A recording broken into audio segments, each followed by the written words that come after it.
Next year is on course to become the deadliest year of terror in history, set to beat even 2012's death toll of 15,000.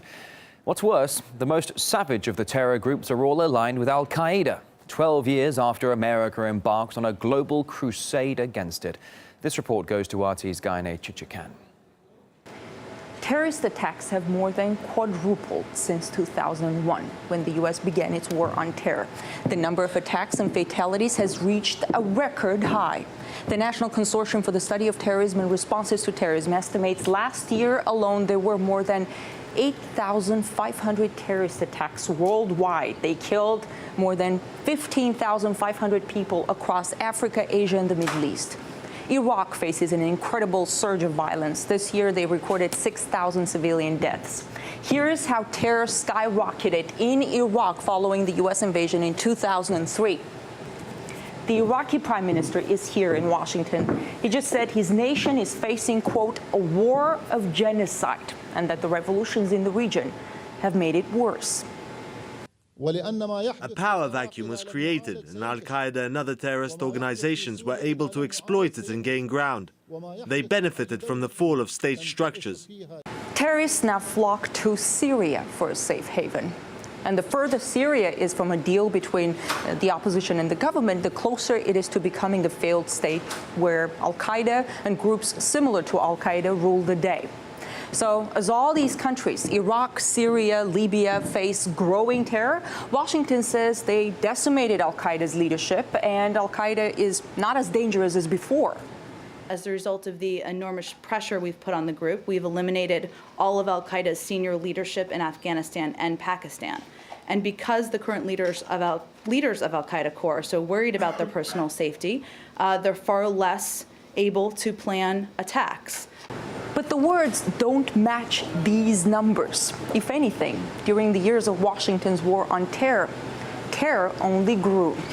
In Washington, I'm Gaine Chichikan. And due in part to a surge in radicalism in Africa, the number killed globally in terror attacks doubled between 2011 and 2012. Iraq war veteran Michael Preisner, he believes the first step to stopping all of this is simply shutting down the drone campaigns.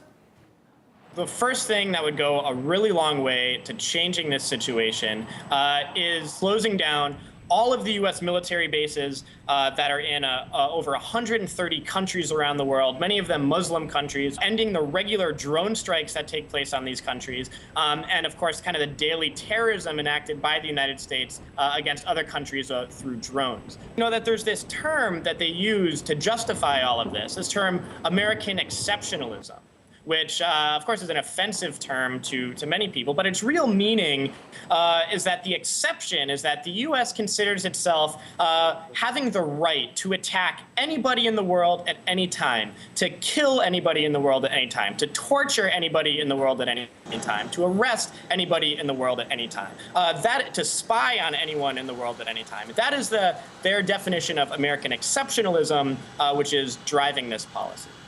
And here at RT, we spoke to Dr. Walid Fares, the director of the Future Terrorism Project. He says bullets alone won't stop the terrorism. The world itself must fight its ideological roots.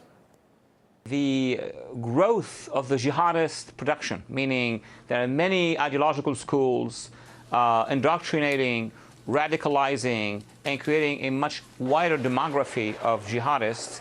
And then you have another structure that is al-Qaeda or a variety of other jihadist groups in many countries who are recruiting. So the pool is getting larger. Problem is that over the past few years, the administration, policymakers in the United States are not acknowledging the fact that behind that, in addition to political issues that are diverse around the world, there is one common root, which is the ideology.